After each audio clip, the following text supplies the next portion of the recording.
المبين وأشهد أن سيدنا محمدا عبده ورسوله الصادق الوعد الأمين اللهم صل وسلم وبارك على إمام المتقين سيدنا وحبيبنا وشفيعنا وقرة أعيننا ومولانا محمد وعلى آله وأصحابه المجاهدين الطاهرين أما بعد Ma'asyiral muslimin, saudaraku seiman sahabat sahabat yang seluruhnya tanpa kecuali yang saya hormati, rahimakumullah wa hadakumullah wa hafizakumullah. Segala puji hanya milik Allah. Salawat dan salam semoga tetap dilimpahkan selalu atas kekasihnya Allah, baginda yang mulia panutan kita, Nabi Agung Nabi besar Muhammad sallallahu alaihi wasallam, beserta seluruh keluarga beliau, para sahabat beliau, dan seluruh pengikut beliau yang tetap istiqomah menjalankan segala perintah beliau, mengamalkan sunnah-sunnah beliau, melaksanakan wasiat-wasiat beliau, dan mengamalkan ajaran Islam yang telah diajarkan oleh beliau. Yang mudah-mudahan dalam kiamat kita dan keluarga kita juga saudara-saudara kita mendapatkan syafaat ulama dari beliau, mendapatkan air mata beliau, dikumpulkan di bawah arsy Allah bersama rombongan para nabi, para siddiqin, para syuhada, dan para sholihin. Amin ya Allah ya rabbal alamin. Ma'asyiral muslimin rahimakumullah wa hadakumullah wa hafizakumullah. Bersyukur kita kepada Allah bahwa kita oleh Allah masih diberi kesempatan hidup di alam dunia yang bersifat sementara. Dan malam ini kita sudah berada memasuki malam tanggal 29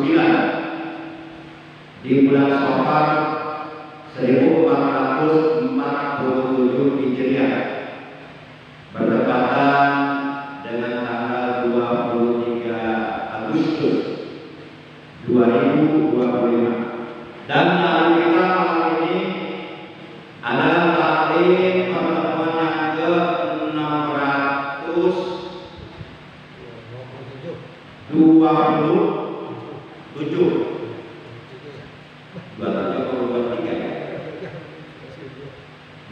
ya.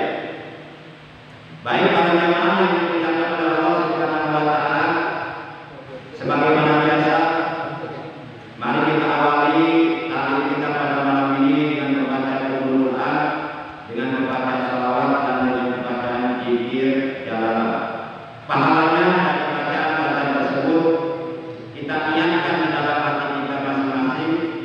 Pahalanya kita ajarkan untuk seluruh ahli wudhu keluarga kita, khususnya untuk kedua orang tua kita, kemudian kakak adik kita, anak cucu kita, ponakan-ponakan kita, dan saudara-saudara kita, juga guru-guru kita yang sedang sakit. Di antaranya jamaah kita Bapak Agus Jendri, kita doakan yang sedang sakit, baik sakit jogetnya maupun sakit batinnya, baik sakit jasmaninya ataupun sakit rohaninya.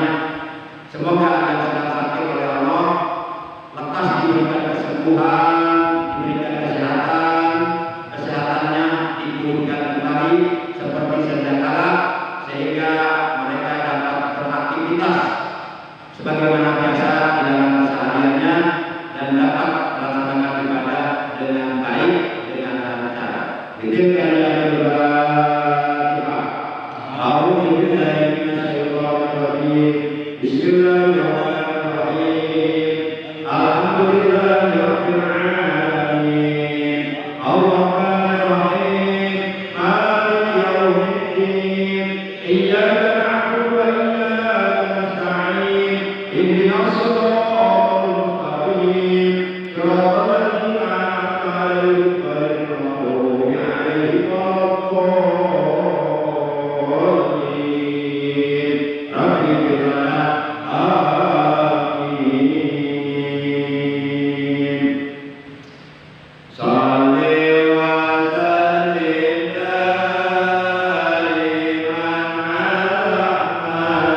Mungkin di antara para hadirin, para jamaah, bapak-bapak, ada yang pernah mendengar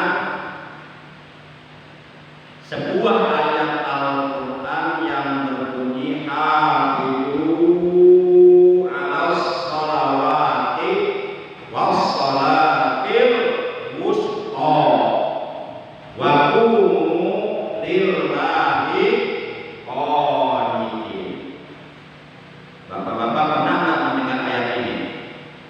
Baik mendengar ketika ada orang membaca Quran atau mendengar ketika kita mendengarkan ceramah. Penceramah menyampaikan ayat ini. Pernah dengar ayat tersebut? Hafizu 'alas sholawati was sholatil wusta wa qumu lillahi qanitin. Pernah dengar ya? Pernah ya? Kapan? Barusan ya? Iya, makanya jangan jawab nggak pernah. Kalau jawab nggak pernah salah itu. Pernah barusan. Mari kita artikan ayat tersebut. Hafizu 'alas sholawati, dan peliharalah segala sholatmu, baik sholat-sholat sunnah, terlebih-lebih sholat-sholat fardu. Kata Allah, jagalah segala sholatmu. Yang biasa melakukan sholat tahajud, jaga sholat tahajudnya, jangan sampai luput. Yang biasa melaksanakan sholat duha, jaga sholat duhanya, jangan sampai terlewatkan, dan seterusnya begitu. Terutama kita menjaga sholat-sholat yang telah diwajibkan oleh Allah, yaitu 1. Sholat fardu 5 waktu. 2. Bagi kaum muslimin yang bermadzhab Imam Hanafi, sholat witir wajib itu. Kalau Imam Syafi'i enggak mewajibkan witir, tapi Imam Hanafi mewajibkan. Yang ketiga, sholat manjuroh, sholat yang dinajarkan, itu wajib hukumnya. Dan yang keempat, sholat apa ya? Sholat apa kira-kira? Yang hukumnya wajib. Sholat qadha. Bapak bangun tidur kesiangan, bangun jam 6, berarti nggak sholat subuh. Itu wajib, sholat qadha, wajib qadha. Para jamaah yang dimuliakan oleh Allah Subhanahu wa Ta'ala,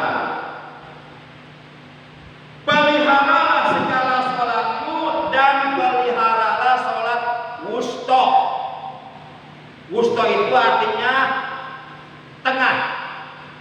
Makanya jari kita ada 5. Jempol disebut ibham, telunjuk disebut sababah, yang di tengah wusta. Kemudian ini khinsor, ini binsor. Ibham, sababah, wusta, di tengah wusta tuh. Binsor, hinsor.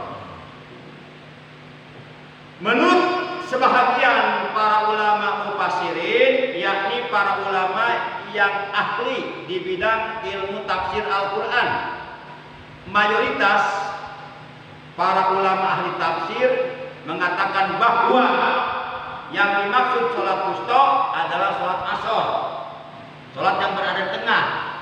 Sholat yang pertama subuh, yang kedua zuhur, yang ketiga asar, keempat maghrib, kelima isya. Yang di tengah sholat apa?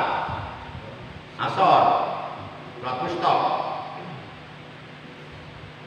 Kemudian waqumu lillahi qanitin, dan berdirilah kalian karena Allah di dalam sholat kalian dengan khusyuk. Ayat ini isinya yang pertama, Allah memerintahkan kepada kita agar kita benar-benar menjaga sholat kita. Jangan sampai ditinggalkan, jangan sampai dilalaikan. Jaga sholat kita sebagaimana kita menjaga diri kita sendiri. Bahkan menjaga sholat harus lebih daripada kita menjaga diri kita sendiri. Karena dengan menjaga sholat itu artinya kita menjaga diri kita dari sentuhan api neraka. Kemudian yang kedua, dalam ayat ini Allah memerintahkan agar kita mengerjakan sholat dengan ikhlas semata-mata karena Allah.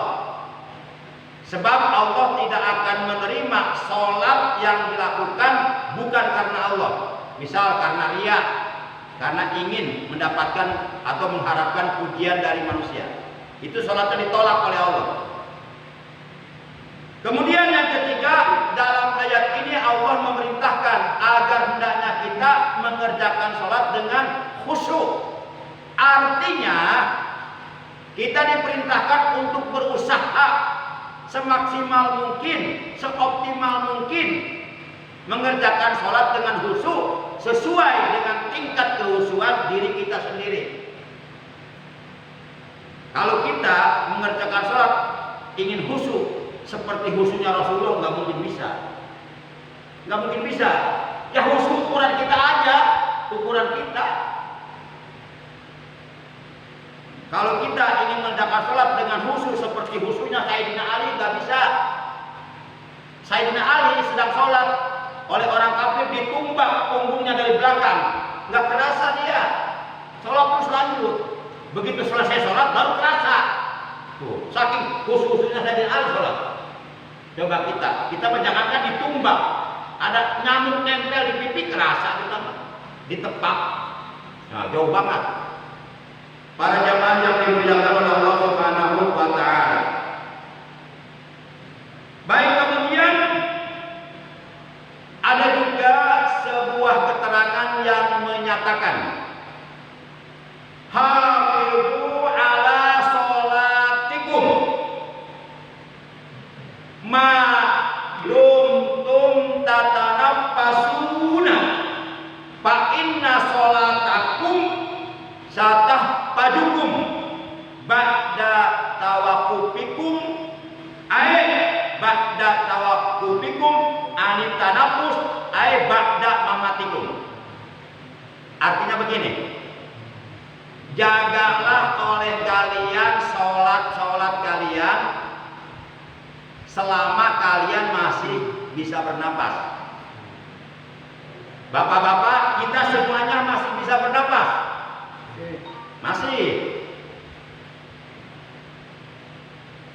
Manusia yang tidak bisa bernapas adalah manusia yang ruhnya telah keluar dari jasadnya alias telah mati. Nah, kita diperintahkan menjaga sholat selama kita masih bisa bernapas. Karena sesungguhnya sholat yang kamu jaga, sholat yang kalian jaga, sholat yang kalian kerjakan, itu akan menjaga kalian ketika kalian sudah tidak bernapas. Ketika kalian sudah mati, sholat kalian akan menjaga kalian. Menjaga kalian dari siksa kubur, menjaga kalian dari azab di akhirat. Makanya kita jaga sholat kita selama kita masih bisa bernapas. Karena sholat yang kita jaga akan menjaga kita manakala kita sudah tidak bernapas alias sudah mati. Dan kita sebenarnya pasti mati. Pasti mati siapapun kita. Para jamaah yang dimuliakan oleh Allah Subhanahu wa taala.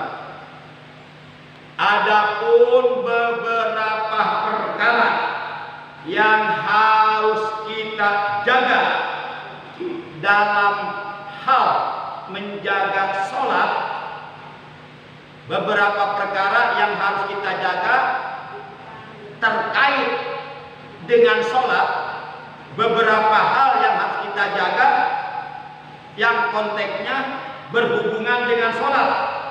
Yang pertama adalah al-hifadzu ala waqtiha, menjaga waktu sholat. Inna sholata kanat alal mu'minina kitaban mawquta. Sesungguhnya sholat adalah kewajiban bagi orang-orang mukmin yang telah ditentukan waktunya. Jadi kita diperintahkan menjaga sholat kita, pertama menjaga waktunya. Hana waktu sholat, wala tu'akhiruha an waqtiha, wa salluha bil jamaah tanju min ajabi. Pelihara waktu sholat, jaga waktu sholat, perhatikan waktu sholat, dan janganlah sekali-kali kalian mengerjakan sholat di akhir waktu. Kerjakan sholat dengan berjamaah, niscaya kalian akan selamat dari azab Allah. Jadi siapapun yang ingin selamat dari azab Allah yang sangat keras, yang sangat menyakitkan, yang sangat pedih, yang sangat menghinakan, maka pertama jaga waktu sholat. Itu yang pertama. Kemudian yang kedua, al-hifadzu ala kamaliha, menjaga kesempurnaan sholat. Jadi kesempurnaan sholat yang kita kerjakan dijaga, diperhatikan, dipelihara. Artinya kita mengerjakan sholat jangan asal-asalan. Jaga kesempurnaannya. Bagaimana cara menjaga kesempurnaan sholat? Caranya seluruh kesunahan-kesunahan baik yang ada di dalam sholat dan ataupun kesunahan sholat yang disunahkan dikerjakan sebelum kita sholat fardu atau setelah sholat fardu, terlebih-lebih kesunahan-kesunahan sholat yang ada di dalam sholat, baik sunnah qauliyah sebangsa ucapan maupun sunnah fi'liyah sebangsa perbuatan, itu ditunaikan, dipenuhi seluruhnya. Ini cara menjaga kesempurnaan sholat. Bagaimana mungkin sholat fardu 5 waktu yang kita kerjakan bisa sempurna kalau qauliyah ba'diyahnya enggak dikerjakan? Kalau sunnah-sunnah qauliyahnya yang ada di dalam sholat diabaikan, kalau sunnah-sunnah fi'liyahnya yang ada di dalam sholat diabaikan, bagaimana mungkin sholat fardu 5 waktu yang telah kita kerjakan akan mencapai kesempurnaan kalau setelah sholat tidak mau berzikir, tidak mau wiridan, tidak mau berdoa? Padahal menurut keterangan dalam kitab Fathul Mu'in bahwa berzikir dan berdoa setelah sholat itu adalah merupakan kesunahan sholat. Masya Allah. Nah, yang kedua, jadi al-hifadzu ala kamaliha, jaga kesempurnaan sholat. Jangan sekali-kali kita mengerjakan sholat ala kadarnya saja, asal-asalan, dengan dalih ahkan yang penting sholat. soal sempurna atau tidak, masa bodoh, memang gua pikirin. Yang penting saya melaksanakan kewajiban. Ya, kewajiban sholat yang Anda kerjakan akan gugur kalau sholatnya benar. Tapi kalau sholatnya nggak benar, meninggalkan rukun sholat, itu sholatnya nggak sah. Kalau sholatnya nggak sah, berarti Anda belum menggugurkan kewajiban Anda. Secara disiplin ilmu. Para jamaah yang dimuliakan oleh Allah, jadi jangan menganggap remeh sholat. Akan yang penting sholat. Soal diterima atau tidak, itu urusan Allah. Iya betul, urusan Allah. Betul Allah yang berhak menerima sholat atau menolak sholat kita. Tapi kan Rasulullah memberikan contoh. Nih sholat supaya diterima begini. Nah itu diterapkan. Jangan mengabaikan ilmunya. Para jamaah yang dimuliakan oleh Allah Subhanahu wa taala. Nah itu yang kedua. Kemudian yang ketiga, al-hifadzu ala sihhatiha. Yang ketiga, al-hifadzu ala sihhatiha, menjaga keabsahan sholat. Jadi harus kita jaga tuh. Sahnya sholat harus benar-benar kita jaga. Sebab apabila sholat yang kita kerjakan tidak sah menurut hukum, itu samalah artinya kita belum menggugurkan kewajiban sholat. Bagaimana caranya kita menjaga sahnya sholat, keabsahan sholat? Di antaranya yang pertama, syarat-syarat sholat wajib dipenuhi. Di mana syarat-syarat sholat sudah dibahas kemarin. Masih ingat nggak? Ada 5 kan ya? Yang pertama apa? Suci dari hadas kecil dan hadas besar. Juga dari najis. Yang ketiga, menutup aurat. Yang kedua, suci dari najis baik pada badan, pakaian atau tempat sholat. Yang keempat, menghadap kiblat. Yang kelima, sudah masuk waktu sholat. Yang keenam, mengetahui farduan sholat. Sudah dibahas kemarin, sudah tamat sudah. Nah kita harus menjaga sahnya sholat. Yang pertama dengan cara memenuhi syarat-syarat sholat. Yang kedua dengan cara memenuhi rukun-rukun sholat. Baik rukun qalbi, rukun qauli, rukun fi'li, seluruhnya kita penuhi. Selanjutnya, jadi yang pertama kan dalam Al-Quran surah 2 Al-Baqarah juz 2 ayat 238. Kan Al-Baqarah itu jumlah ayatnya berapa? 268. 286 dibalik ya. Hah? 286 apa 268? Hah? 286. Benar itu? Ya. Jumlah seluruh surah Al-Baqarah 286. Nah di ayat 238-nya Allah memerintahkan agar kita menjaga sholat kita. Yang pertama, menjaga waktunya. Al-hifadzu ala waktiha. Yang kedua, menjaga kesempurnaannya. Al-hifadzu ala kamaliha. Yang ketiga, menjaga keabsahannya. Al-hifadzu ala sihhatiha. Kemudian yang keempat, al-hifadzu ala fardhiha, menjaga keutamaan sholat. Dan kata Nabi, sholat yang paling utama adalah sholat yang dilakukan dengan berjamaah. Sholatul jamaah tabdulu min sholatil fard bisab'in wa isrina darajatan. Sholat yang dilakukan dengan berjamaah tabdulu itu lebih utama, lebih unggul, lebih istimewa, lebih besar pahalanya min sholatil fard, daripada sholat sendirian. Sholatnya sendirian, udah gitu bacaan Fatihahnya rusak, bacaan surahnya rusak, nggak paham syarat-syarat sah sholat, nggak paham rukun-rukun sholat. Sholat seperti ini kemungkinan besar ditolak oleh Allah. Kan dulu pernah dibahas ada 10 golongan yang di hari kiamat nanti oleh Allah sholatnya tidak akan diterima. Di antaranya adalah Rajulun sholat wahidan bi ghairi qiraah. Seseorang yang sholatnya selalu sendirian, nggak pernah mau berjamaah dan bacaannya rusak. Nah, jadi yang keempat adalah al-hifaju ala fardhiha, menjaga keutamaan sholat. Sholat yang paling utama, baik sholat fardu maupun sholat sunnah, adalah sholat yang dikerjakan dengan berjamaah. Tapi kalau untuk sholat sunnah, tidak semuanya disunahkan berjamaah. Sholat sunnah yang dianjurkan, yang disunahkan untuk berjamaah, diantaranya sholat witir, walaupun di luar bulan Ramadan, silakan berjamaahkan.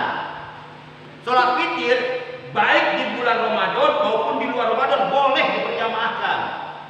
Kalau sholat tahajud nggak dianjurkan berjamaah. Tapi kalau di pesantren, para santri mereka melakukannya berjamaah. Itu tujuannya litarbiyah, mendidik mereka supaya mereka terbiasa. Itu pun yang di belakang nggak niat makmuman, hanya gerakan saja bareng. Itu. Kemudian apalagi sholat yang disunahkan berjamaah? Sholat Idul Fitri, sholat Idul Adha, sholat gerhana matahari, gerhana bulan, sholat istisqa, sholat minta turun hujan. Itulah di antara sholat-sholat sunnah yang disunahkan berjamaah. Kalau sholat istihara, sholat hajat, itu enggak disunahkan berjamaah. Termasuk sholat duha,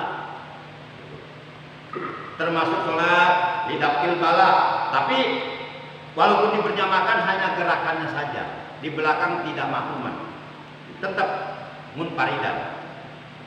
Kemudian yang kelima, al-muhafadzatu ala khusyu'iha, menjaga kehusuan sholat. Jadi kata Allah kan, hafizu ala sholawati, jagalah sholat kalian, jagalah segala sholat kalian.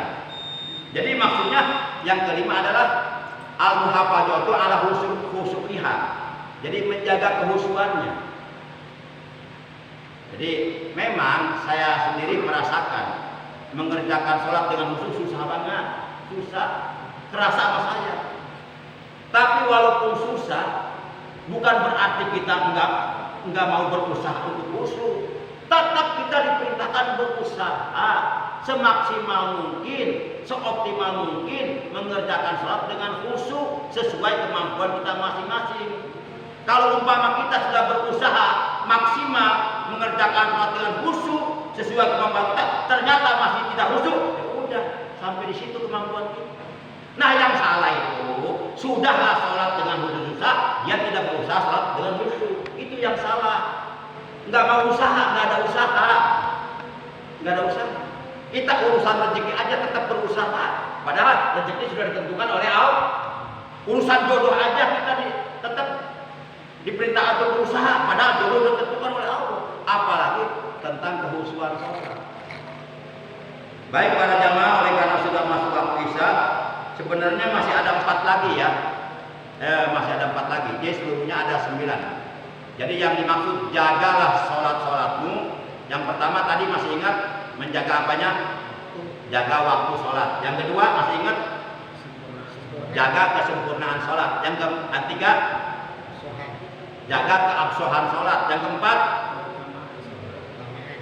jaga keabdolan ya, keutamaan sholat. Yang kelima kehusuan. Baru 5, 4 lagi.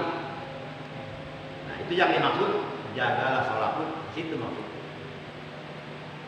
Baik para jamaah, oleh karena sudah masuk waktu isya, jadi sisanya yang 4 insya Allah akan kita lanjutkan nanti pada pertemuan taklim berikutnya malam Ahad mendatang.